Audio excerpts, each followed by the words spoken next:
On January 30th, 2025, a prediction was made on social media by someone called Moose. First was Jonte, then was Rozier.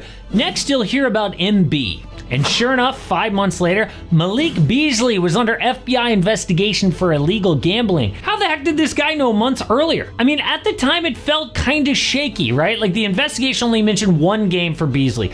January 31st, 2024, Sportsbook detected unusual betting patterns on under rebounds. Dude smashed the over. His line was 2.5 boards, he got 6. And if you watch the film, Beasley is fighting like hell for these boards. So maybe it was all a mistake. Plus, Shams reported a while back, Terry Rozier cleared from his wrongdoing. It's just a witch hunt. But then something weird happened. Turns out, Rozier is still under investigation. Shams was wrong. And that prediction tweet sure makes it look all connected. So we have to find out who this Moose person actually is and how he knew all this information months before the FBI. Well, it turns out somebody actually found the answers. His name is Tom Haberstroh. Worked at ESPN for 7 years, now's got a Substack called The Finder. So Tom saw the Moose prediction go viral like a lot of people did after Beasley's scandal, and he went to investigate. Turns out that viral post was just a screenshot because the actual account has been deleted. Old Moose must have realized, it's kind of dumb to let the world know I knew about a crime that the FBI is investigating. So how do you track down a mystery with a deleted account? Well, luckily, someone had even more screenshots. A user named Lennon Steele had captured the entire thread right after it went live. So this Moose guy first posted a betting slip of Jonte Porter showing that he or somebody he knew won money betting on him. Not good. Then he quote tweeted himself with the famous prediction, but there's more. He then clarifies, there's another current player who's gonna have a report come out about them next. Won't say the name, but they play on the Pistons right now. Okay, side note, a Pistons player with the initials MB takes about 2 seconds to figure out, so Moose is not the sharpest tool. But a Pistons fan then hit back, you're lying, bro. Nah. Show me any amount of proof, bro. You don't know what he means to us. I can't yet. I'm sorry, but I gotta protect myself. Wow, there is a lot more to this story. So Beasley had just had his best season ever as the second best three-point shooter in the NBA. Now, he did years earlier get a 4-year, $60 million contract from the Timberwolves, but since then, dude's got problems. First, he walked up to a car full of innocent people outside his house in Minneapolis with a gun. Police raided his home, found weed and a stolen firearm. Then, after several trades, he could barely make the minimum. Being sued now for $8 million by his apartment building, his ex-agent, a firm that loans pro athletes money, his dentist, and even his barber. So Beasley has money problems despite that big contract. But how does Moose fit in? Well, back to those screenshots. Turns out the Jonte Porter betting slip is dated January 22nd against Memphis. Weird thing is, that game wasn't even part of the Jonte Porter gambling scheme. To recap, authorities found 2 games where Porter gave bettors inside info. January 26th, pulled himself out of a game in LA, and March 20th in Sacramento. Nothing to do with Memphis, okay? So you are telling me somebody was willing to bet $500 on a random G League player parlay? No, he knew something. And in FBI documents, Porter actually did text his betting partners during that Memphis game. He said he went back to get his eye checked on, and he might not come back. Sure enough, the unders hit. So was Moose the guy that Porter was texting? Well, Haberstroh found a third account, a burner, and reached out over DM. And for some reason, the guy agreed to an interview on the phone. His name is Mustafa Moose Omar.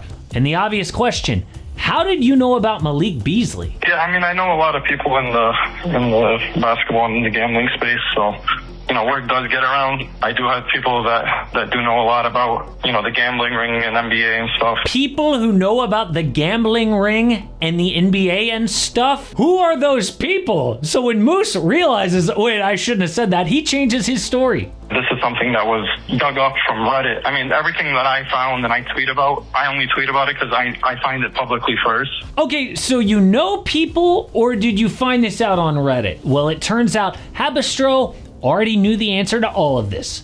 Moose also runs a private Discord where screenshots got leaked. he was trying to start a meme coin, and in a post he said, "This next project is going to have people involved. They made so much money off a certain NBA gambling incident last season. They're facing trials, but they'll be involved in this." What? And one of those people might happen to be Moose's cousin named Amar Awade, a guy named in the Porter case by the FBI. So when Haberstroh confronts Moose with all of this information, pretty sure he regretted ever getting on the phone call. Are you friends with, or do you know Amar Awade? No. No? No. Okay, because I saw that you're Facebook friends with Amar, and so I figured maybe that was somehow you were associated with him. No. Just no. Dude is so busted. Now, I am not saying for sure that this is all connected, but it sure looks like Amar Awade was part of a gambling scheme that got Jontay Porter to manipulate his stats, and other NBA players were involved. In fact, when the Terry Rozier news came out, Sports Illustrated said, Terry Rozier is under federal investigation for his performance in a 2023 game while a member of the Charlotte Hornets. His case is tied to Porter's. 3 independent sources familiar with the probes tell Sports Illustrated. So, did Porter, Rozier, and Beasley manipulate their stats for the same exact illegal gambling ring? Or did Moose happen to correctly predict Beasley would be roped in 5 months earlier by coincidence? Now, I can't say that this all definitely happened, but it sure looks suspicious. But to make sure that Moose had his story straight, Haberstroh asked him one more time about that Beasley post. You did not get information on Malik Beasley from Amar Awade, who is part of the Porter case? No. Like I said, I got it off of Reddit. Do you have that Reddit forum that you got it from that you could show me?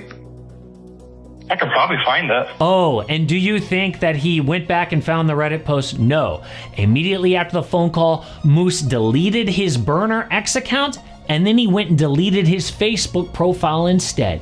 Kinda weird. So I'm not saying that Malik Beasley is definitely guilty here and part of the Porter gambling ring. At first, I was suspicious based on that 1 rebounds game, but now, thanks to some really great reporting, it looks really bad for Malik Beasley and Terry Rozier. But there's a lot going on in the NBA right now this offseason. I live in Houston, and I'm seeing these Kevin Durant billboards everywhere.